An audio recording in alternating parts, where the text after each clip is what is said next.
So I have my thing set up, and I just remember thinking, Denise, it's very ambitious what we're trying to paint today. And so I just remember my hands up, and I was praying. I'm like, Holy Spirit, this is where we need all those gifts to show up right now. Let's work with me here. Let's produce something that's joyous. Please just hold your breath. Every door looks better when you keep it closed. Keep your head down and don't watch your step. No point in even trying now, just let it go. Maybe they will write the same for me. Maybe this was really just a dream. Don't wanna take that risk and try to see a 9 to 5 open security, I'm sure, but I can guarantee you that's no way to live. Way to live. Promise that's no way to live. Way to live. Hello, everyone. Hi, friends. Welcome back to another episode of Prodigal Peas in a Pod. I'm Brooke Ackerman. And I'm Denise Acosta. And we're going to talk about so many fun things today. Not that we don't always talk about fun things, but this particular topic is very centered on fun. Yay! Fun center. Yes. Okay, so one of my favorite things about elementary school, can you take a guess what it was? There's lots of things. I loved school, but... Was it Play-Doh? I didn't get to play with Play-Doh in school. Did you? What? Yes. That's why our immune system is so strong. I played with it outside of school, but not in school. Yeah, they had stuff. Oh. Oh. No, it wasn't Play-Doh. Well, it was a private school. We did have more funding, so.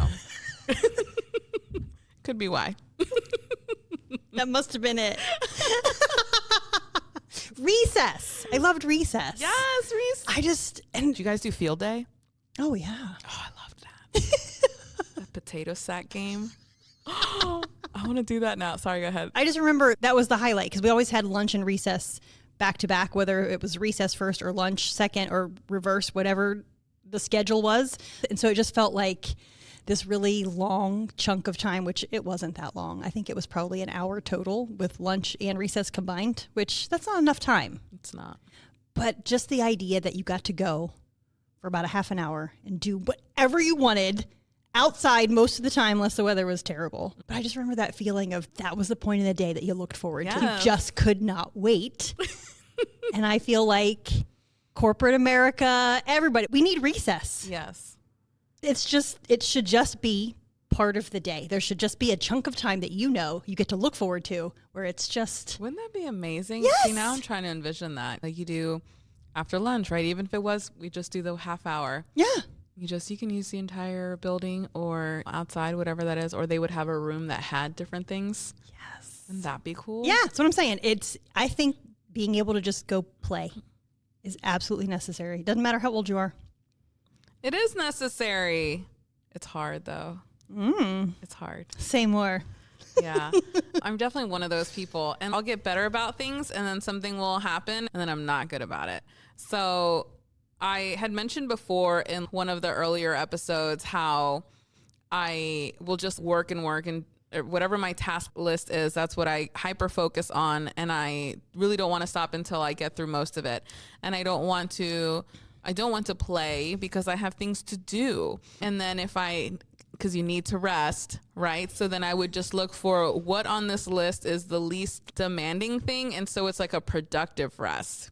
That's not real. Well, that's what I was doing. And so I'm like, okay, because then I'm shifting my focus. So I'm resting a little bit, but I'm also still getting work done. So it's not like one of those things. So you loopholed your own rest. Oh yeah, absolutely. and I think that was for real within one of the first 5 episodes that we did that we were talking about that. And I'm getting better at that. I wouldn't say significantly, but there's progress. And so now we've entered into this space where our ministry lead, Roger, has officially stepped down. We had the retirement party, and now Jordan and I are up to bat. Woohoo! Yeah. Happy retirement, Roger. Holy moly. That is a lifetime of service. Yes. Thank you for your service. In both ways, because he also served in the military. Yeah. And so it matters so much to me. I have some very large shoes to fill, first and foremost, and I don't want to drop the ball on that. I care about the ministry a lot, and in the perfect world would just love a smooth transition and nothing would go wrong, but that's not realistic.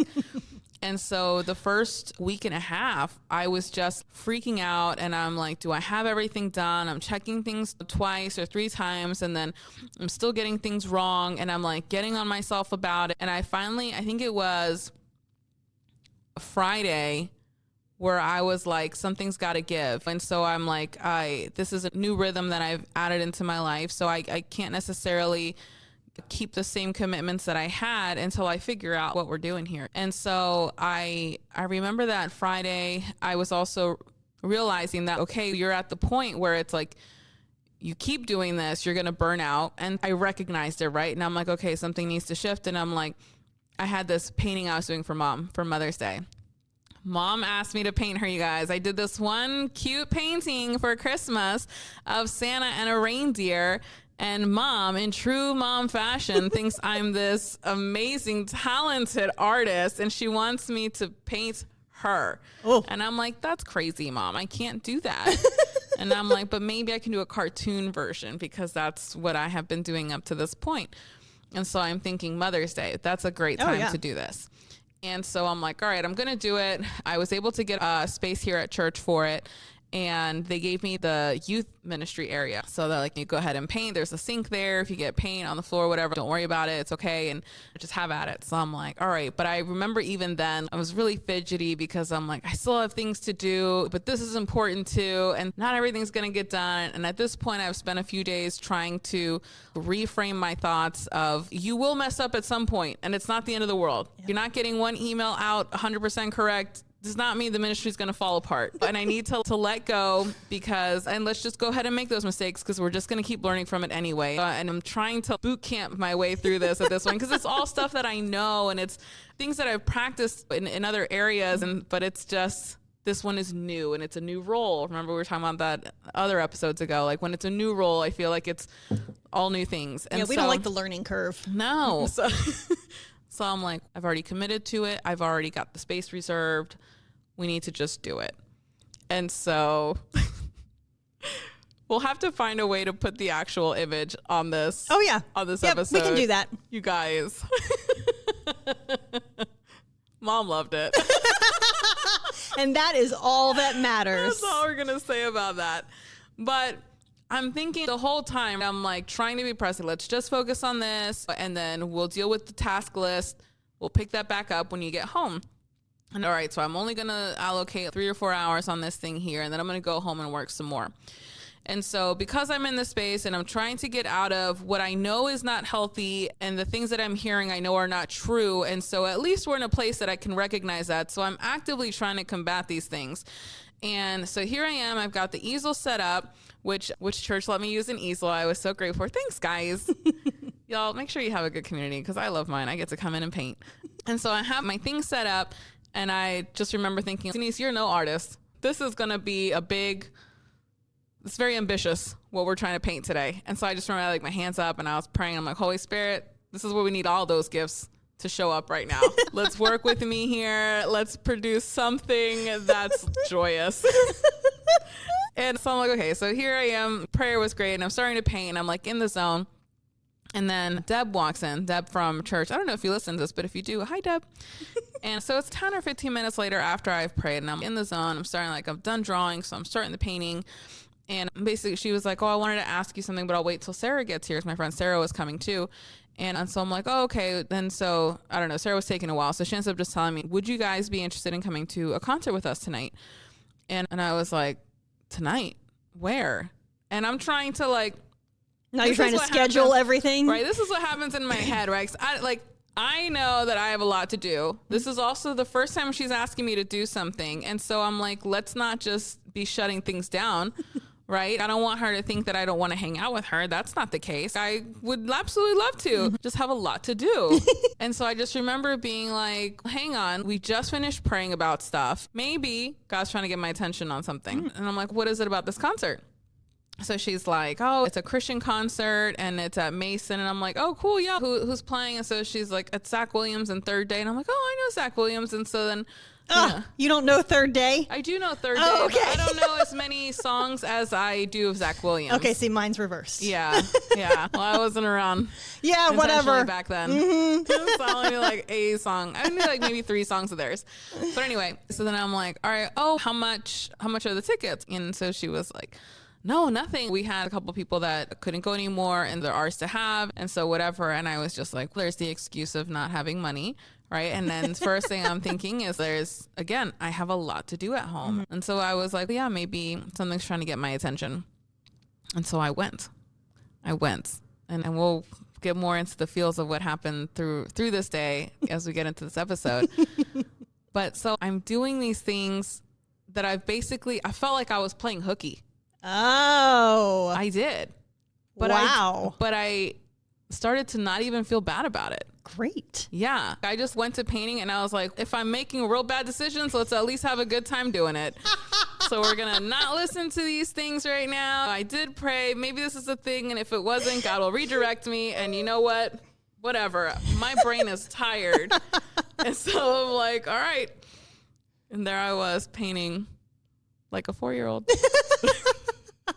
Interesting, though, how you said you felt like you were playing hooky. Yeah. If you were doing these fun things. Yeah. So why the need, and I'm not saying this like I don't have my own version of this, but for you, since you were just sharing that story, what's the drive for got to be productive? It's got to be like, and not that you going to a concert or painting doesn't have meaning, but it's got to be more than just it's for fun. There's got to be another reason for it. So what for you is the drive for productivity? We're going to have to unpack about 2005 or 6. No. Okay. Well, I hope you all are ready for a 4-hour episode. No. I really enjoy working. I love what I do. The fact that I have a purpose, it's meaningful, and I enjoy it. And that wasn't always the case. I would say that I have a pretty solid work ethic. I work a ton of hours when I really should be working as many hours as I do, but I do. And that maybe you should talk to your boss about that. Right? Lord. And years ago, it wasn't. I would much rather do the fun thing. Let me just clock my hours, probably not really do much of anything, and then get paid, and so I can spend my money and do all these nice things that I want to do. Yeah. And so now it's a little bit different. And so given the position that I'm in now, the situation, and I'm building something, I don't have the business that I had before. I don't have these things that I can rely on to rest easy on. And so I have that mentality. I've had it for years where it's you got to work hard, you can play later, and maybe you don't even play later because like, why are you playing when you can be working? A lot of that's cultural society here and just how people are glorified for working more than anything. And that's only this country. Everybody else has a good work-life balance and they think we're crazy because we are crazy. That's insane and not sustainable. But anyway, within that mental framework, that's where I've been operating from for a long time. But now I'm presented with this purpose that I actually really like. Mm-hmm. And so I feel like, well, I need to get closer to this goal and get with my task list because it's important to me. I care, it matters. And so then I'm like, the playing is very not important. It's not a priority. If we get to it, that would be nice. But this is better if I can finish this. This would be better because it matters more. That's where most of that comes from. That makes me feel sad inside. It really does. And it's not that like I said, I have my own version of that, but it's hearing you say it's more kind of shining a light on the places in me where I have some similarities of, no, for me, it's that you have to earn it. You have to make up for the time that you did spend doing the fun thing, or you just have to bank so many work hours that then maybe then you can do something fun, but probably not because you need to earn it. So you just better keep working. And that is so opposite of who God is. Mm-hmm. And it's so opposite of how he wired us. When you said we're the only country and everybody else has that's why we need recess, because they don't call it recess, but that's pretty much what happens in just about every other country. Every day, there is a period of time where things are a little slower. And I'm not saying people in other countries aren't burnt out. There is burnout level no matter where you go and no matter what. But yeah, we have a special talent here for that. Yeah. we wear exhaustion from work as a badge of pride. Yes, we do. And if you don't, if Then you're lazy. And you get reprimanded about it, or comments are made, this and that. And so it would be a situation where, okay, fine, I'll go ahead and do this thing. But now that means tomorrow, Yes. then nobody talked to me because now I have this much more to do on top of what's tomorrow's task list. Yeah. So I'm like constantly trying to catch up, kind of a thing. So before it would be, it was a very deserving thing, right? I didn't deserve to have fun or to hang out with my friends or do this and that because I didn't do enough and I didn't earn that stuff. And so there was that mindset a lot too. And so now it isn't necessarily that, because I'm in the phase now where it's like we're recognizing. Yeah. Whereas before there was no recognizing. We just grasped onto that statement and we believed it and we felt it. And so now I'm recognizing it. And so I'm like, all right, something has to change.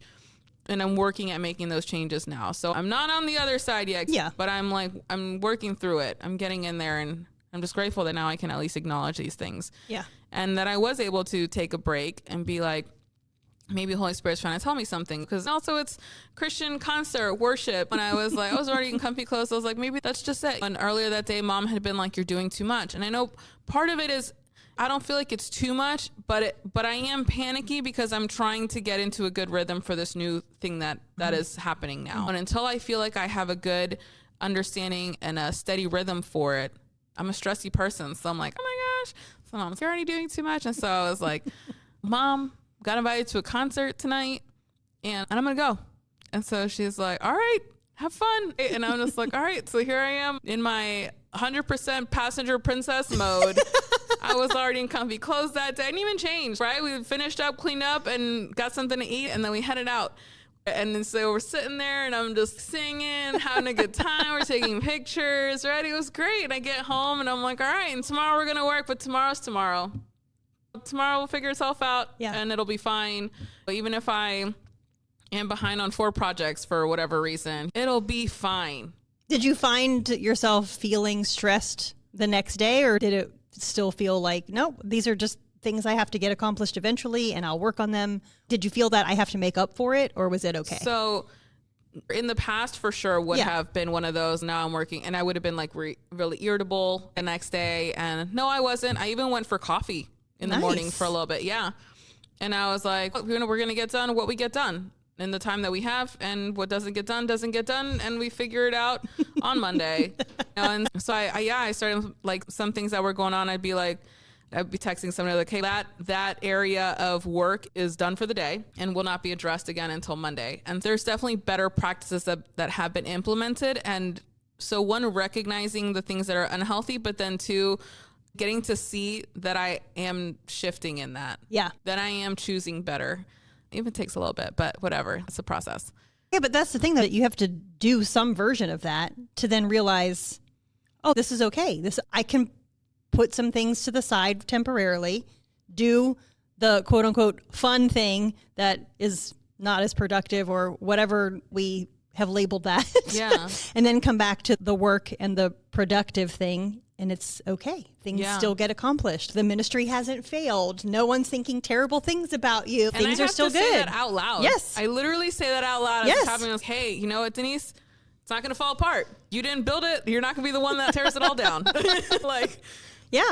Things are just happening anyway, and it's just it'll be all right. Nobody's on me about it. Nobody's, you're taking too long on this. It's all right. Yeah. Yeah. But we need that experience.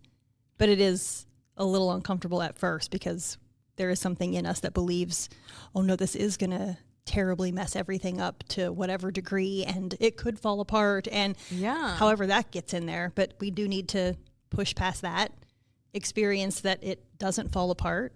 And then it's like, oh, okay, so we can try this again. We can do a version of this again. Yeah. Yeah. I've started planning more things now. I have a baseball game coming up that I'm excited about. And I'm trying to be better about that kind of stuff. Yeah. And it feels cool. And I just thought it was funny that it would be that I'm painting. That's the contrast of things that I feel are productive or not. And then I'm doing this thing that's crazy hard, painting a person, even though it's a cartoon. And initially it came out, it was looking all right. I was just doing the background, the basic shapes. I didn't have much details in it. So everybody's, oh yeah, it's looking really good so far. I'm like, yeah, right. It's looking all right. Cool. Thanks. I'll do the details tomorrow. And I did the details tomorrow. I did it the next day. And it's so good, you guys. And I have not been able to stop laughing since. It's hilarious. I was showing all my family later that afternoon. I've been texting friends about it, to include one of my besties who tried to call me. And when I didn't answer, she said, I really wanted you to pick up the phone. I was trying to speak to Van Gogh. It's really good, you guys. And I had the most fun doing it. I knew it was crazy. There was, when I was doing the face, I remember I was trying to add some blush, and then it was like too harsh of a color on the already dried skin color. That's very hard to make, by the way. And I'm like, that doesn't blend. That looks ridiculous. And so what do I do? And then I'm recalling like all these makeup videos that I've seen, and I'm like, oh, they put concealer or whatever on top. And I'm like, we'll make some new skin color paint. And here I am like doing this. And then I had the nice easel when I was at church, but when I was finishing it, I was at home. Yeah. So I'm like an old person. My back is killing me. I'm like leaning over on this table and I'm painting. And I just had so much fun. It's such a contrast to what I've been doing. I spend a lot of time on a screen now, and I write a ton. I love that about what I get to do. I love that I get to write so much. But it is screen time. And so having the opportunity to completely clear off that desk, and I'm out here doing something I have no business doing. This is not some inner gifting here, you guys. It's not like I'm this undercover, real great artist. No, this is somebody who had some wild idea and was like, sure. We're maybe really bad at this, but whatever. Good thing it's for my mom, because moms love everything you make. And thanks, Mom. She did. She still really loves it. But yeah, it's just something so simple. And it was just so much fun. And it pulls you out of everything. This heaviness that I feel for this task list that I have that's newer. And let me not scare anybody into jail ministry being so hard and nobody can do it. No, this is just how I am with myself. And I just get stressy over nothing when something is new, always, until I get into a good rhythm. But anyway, and so it feels really heavy. And I'm doing this one thing that feels wild. It feels like little kid stuff. I'm here painting and I'm terrible at it. And you can just feel this whole weight just off of me, even if it was only going to be temporary at that point. And I thought maybe it would only be temporary while I was doing that. And then I'd be back to what I was doing the next day. And we're back in the same thing. But nope, I woke up really good again the next day. So we're talking about the painting and the concert. So I'm singing through it, and Christian concerts are always so moving. And so I'm like, all in my feels in the best way. And so I'm going home and I sleep so nice. I wake up the next day and I even go and do my coffee, and I just feel calm, even though I knew I still had things I was going to need to work on later. And I was like, it is what it is. It'll get done when it gets done. If I'm being, whatever I am being called to, doesn't mean that's the only thing, and that now is going to consume 100%, because it's not all that I am. Yeah. And so doing those things reminds me you're just a crazy creative person also, and you need to spend time with that too sometimes. So yeah, that was Friday. That was a good day. I was going to say, that was a lot in a Friday. Yeah. Wow. So fun, but also productive. Yeah. And I'm an internal processor. So that's why it all stays in my head. And so I'm not out here unpacking all these things with someone else. It's all happening here. So yeah, that's good. What do you escape to? That's a good question. Most of the time it's going outside with my animals. And that feels, this thought just occurred to me just now. I forget how long ago. It's been a little while. I wrote a blog post about goat herding being wildly extravagant, in the sense that it's not productive. It's great for them. They get to go wander around and eat whatever they feel like eating. Yeah. But I'm quite literally standing outside doing nothing, quote unquote, which I have made strides in the past few years to not use that phrase, because it's not doing nothing. It's not productive, but it feels like you're just standing outside for an hour while your animals wander around. Yeah, I am. Mm-hmm. And I think I don't know. It's good for the animals, obviously, because they get to roam and be free, and because we don't free range any of our animals because too many predators. But it actually does really good things for me too, because there are times, I'm not kidding, I feel like when I'm outside with my animals, that's when God and I have some of our best conversations. And I really do think it's because I'm unplugged.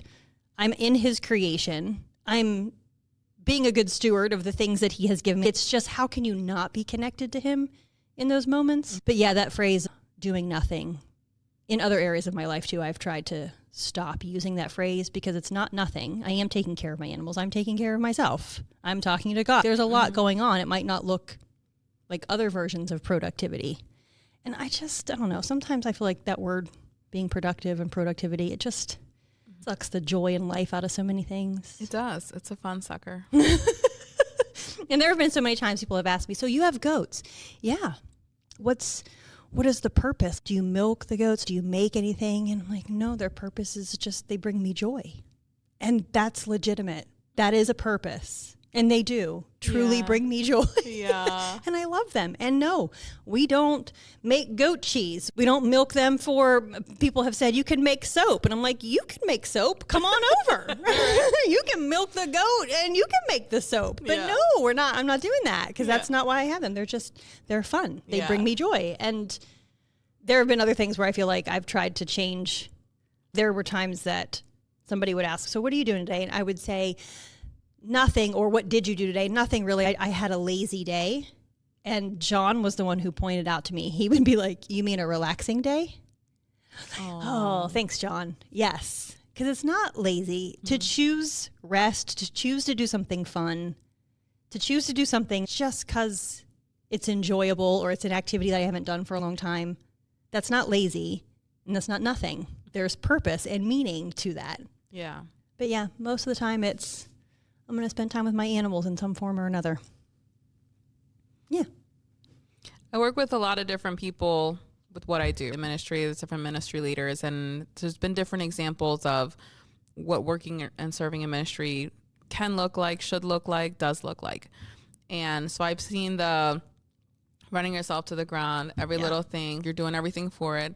But I also have this one great example, and I really appreciate how I feel that Mike is really good at this. Mike Trevett, hi Mike, is he will clock out mentally, right? And prioritize his family. And who we serve is important. And he doesn't negate that. He doesn't say that they're not. He values them and he's serving in the best capacity they can, but also his family matters. And being present in that time to where it's like, nope, in a couple of days we'll get back, whatever it is. And so seeing that he makes time for that to enjoy, and not because, oh, I'm only seeing my family because I have to do this and I couldn't get away from work. So it's nothing like that. Genuine enjoyment. Yeah. And so I like that. I get that example with what I do. And so I don't have the whole feeling guilty about stuff. If anything, he's even told me you need to find time for yourself too. Yes. That's one of those favorite phrases of yours, because you can't pour from an empty cup. Yeah. It's that favorite phrase of mine. Can't pour from an empty cup. Always saying that. I like how I feel today.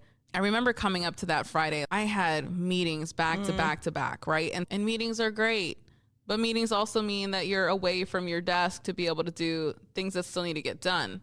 Yeah. So that's where I was feeling all of the tension and anxiety, because I didn't have time to really pay attention to the other things that I feel like that I need to get done and work on. And so coming up to the end where this is what we're doing is when I was like, God just wants me to stop. And so here we have this nice painting session that's been arranged for me for a ridiculous painting that is going to bring laughter for years to come. And it still brings me enjoyment days later. I'm still cracking up about it. And I have no intentions of not painting like that again. I have every intention of doing it again, even though it, in my opinion, is a terrible painting. But I had such a good time with it. And so that's all that really matters. Yeah. We don't need to be good at something, which I think is another thing we were going to talk about, like not wanting to engage in something because we're not going to be good at it. And most times I don't care. I just want to do it anyway. For a lot of things in life, I am that way. But I wasn't like that for stepping into the new role with jail ministry, I didn't want to mess that up. Yeah. It just mattered too much to me. And anyway, just getting to see the transition of that week. And then I have the conference that I'm doing this week. So I had a lot of things that I felt were falling on me. But to just see how all of that could have been like a really bad burnout was the complete opposite of a burnout. And it was actually just really fun. And we've been laughing a ton since. One of the things I've realized about myself is that, like when you were talking about having so many meetings and so many things back to back, if I have a day like that, I learned, I don't know, it's been a while now, and I'm thankful that I learned it, that I know that I need a little bit of buffer time in between things, even if it's just 10 minutes. But to go straight from one thing to the next thing to the next thing, I can do it, but at the end of the day, that's it. I'm tapped out. Don't talk to me. Don't ask me for anything. I don't want music. I don't want anything. I just need nothing. And so I can do that, but if I don't have to do it that way, I will build in little bits of buffer time in between things, because then it's a much more enjoyable way to go through my day. And at the end of the day, I'm not fried. Yeah. So I've learned that too. It's like little mini recesses. Mm-hmm. Those would be nice. Something to work towards. The not wanting to be bad at something, it was making me remember when I was first starting to teach myself to sew. Because I had from my home ec classes, that's how old that is. That's when it was called home ec. Oh, mine was called home ec. Yeah, not anymore. No, I don't even think they do it in schools anymore. They don't sew anymore or cook? No, I don't think they do. Really? Yeah. When did that change? I don't know. But the last kids that I've talked to had no idea what I was talking about when I brought it up. Oh, that makes me really sad. Oh. Yeah. They don't know how to make the toast with the egg in the middle. Or sew a pillow. I can still sew a pillow. Good for you. But yeah, I remember I really just used YouTube and whatever things I could find online, and I just would mimic whatever.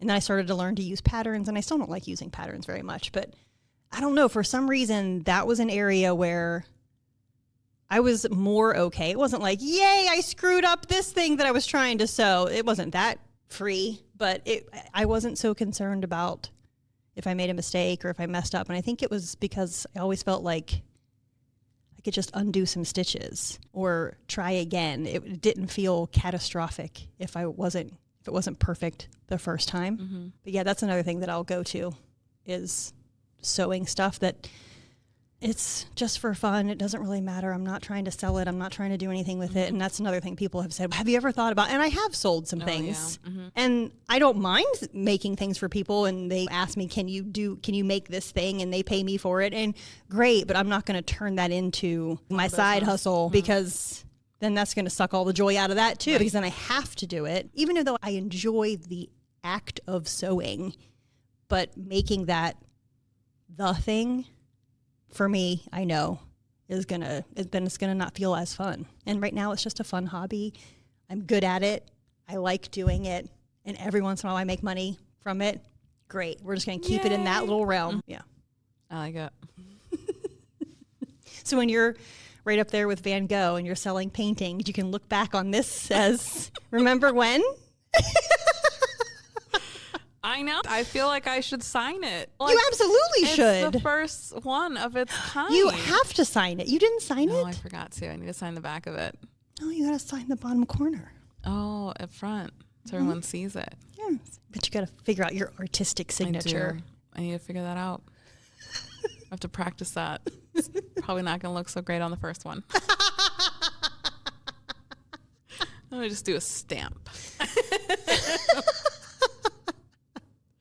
I'm going to laugh if that ends up being like, watch Denise's first original painting. I'll be like 80 and they'll be like, just be pulling it out at an auction. We would like to start the bidding at. You write this down. 2026 is the beginning of the Denise Acosta legacy of artwork. I was at the store in Leesburg recently, and I saw that it was some local store, and it had Virginia things, and there were paintings all along the wall, and I actually knew the artist. It's one of Mom's former clients, and so I was like, oh my gosh, like how cool. And I've gotten one of her paintings for Mom before too, and And anyway, she's this wonderful woman. And so as I'm thinking about this painting, and I'm like, can you just imagine like 12 of these lined up on someone's wall? At a local shop, purchased Denise Acosta cartoon artwork. Oh man. Well, do you see this? I really have gotten so much enjoyment out of this. I know some people would have been afraid to post even what it was, right? And I was like, no, everyone needs to see this. This is the first of its kind. I know it's ridiculous. You can't hurt my feelings. I painted it. You know what's more ridiculous is how long it took me to paint, because it was more than a day. You can't hurt my feelings. I had a good time with it. So I was like, oh yeah, I'm gonna post it. All y'all see this artistic masterpiece that has been created. Let everyone get enjoyment of it. See? It brings everyone joy. Yes. Yeah. It's the gift that keeps on giving. Maybe we should put it in the living room instead of her bedroom. Very prominently displayed in the living room. Absolutely. It would be so good. I'm not ashamed. Y'all, don't be afraid to try stuff. Don't let people get in your head about things. Don't let people pee in your Cheerios. Yeah, don't let people pee in your Cheerios. Have a good time. Enjoy yourself. Be really bad at something and have a great time doing it. It's like when I go bowling. I was gonna say, that's how I feel about bowling.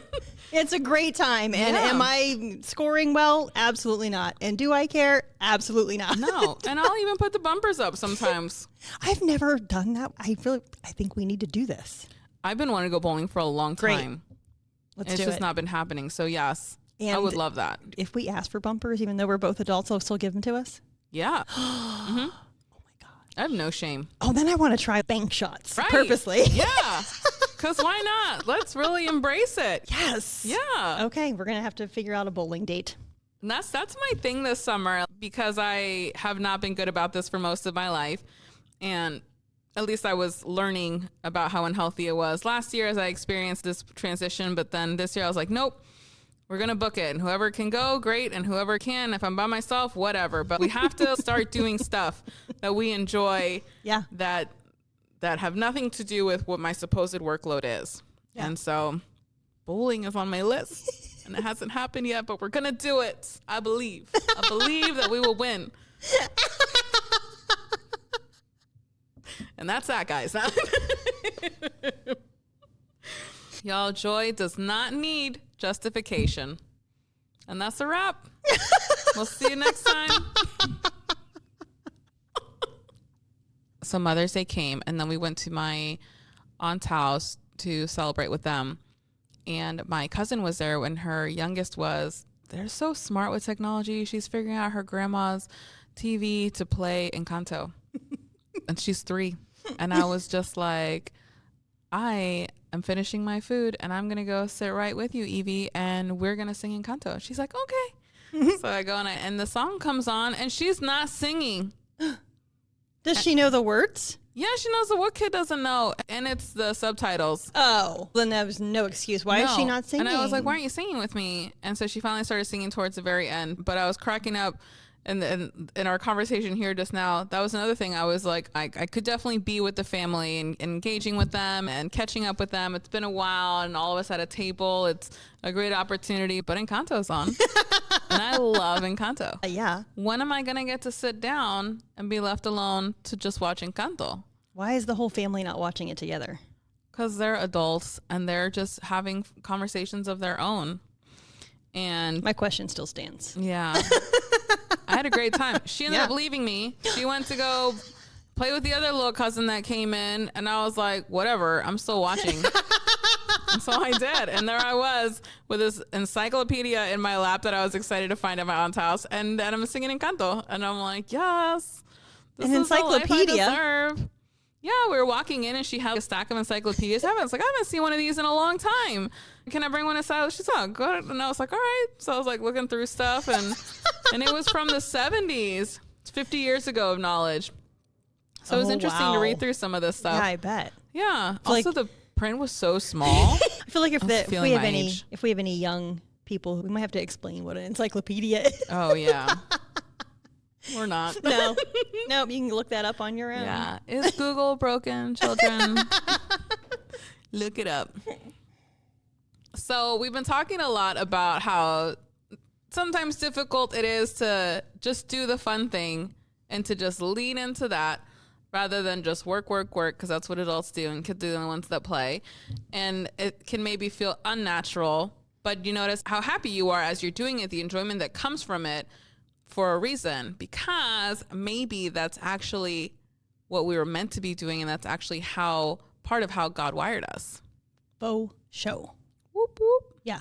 I've noticed, since I talk about my animals a lot, that if you've ever had a chunk of time where you can just observe one or just a few animals, squirrels, songbirds, in my case, goats and chickens, it doesn't matter. All of God's creation plays. All of them. My goats there's a downed tree in their little pen, and they will run and hop up on top of it. They'll chase each other. Like, they get the zoomies. The chickens will run around and play. It's really fun to watch that all of God's creation has a version of play. Oh, Which brings me back to, we all need recess. we do. And it's not unproductive. It's actually so good for us. It is good. And so then when it is time to work, we can bring more to that time, and we are in a better place mentally, emotionally, even physically. So reinstate recess for everyone. I find that it resets my creativity. So not just artistically in crafts, but like how I'm problem solving. Yeah, absolutely. Nice. Great. Let's go play. Let's go play. And if you have any ideas of how we can reinstate recess, like for real, in your life, what would it look like to have time for recess? Let us know, because we'd like to hear from all of you as well. And thanks for joining us, and we'll see you next time. Okay, bye. If you want to find out more information about Misfit of Creation, which is a soul food ministry, you can find me on all the socials, Facebook, Instagram, YouTube, and TikTok. You can also find me on Etsy if you want to get some downloadable Bible studies or devotionals, and that's misfitofcreation.etsy.com. You can also find me on Patreon if you'd like to be a monthly supporter and using the same handle, Misfit of Creation. And I have an online Facebook community group that you can join, and you can find out about all the local events happening that I'd love for you to be a part of with me. If you'd like more information about my coaching practice, or read some helpful blogs, or even schedule an appointment with me, you can visit blueprintheartandmind.com. And you can also find me on Facebook, Instagram, and YouTube.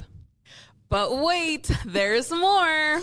Think I get it now. I need to be myself, because a copycat can only do so well. In love with everything that makes me who I am. Don't need a backup plan. I hope they understand that I'm doing better today. I got me a mission, I got some fruition. You down to stay out the way. Can't seek validation from people who hating. I got my mentality straight. Shout out to God, I've been keeping the first. He been working and paving the way. And now I can guarantee you that's the way to live. Way to live. Promise that's the way to live. Way to live. Promise that's the way to live. All right, I will try. Do or do not. There is no try.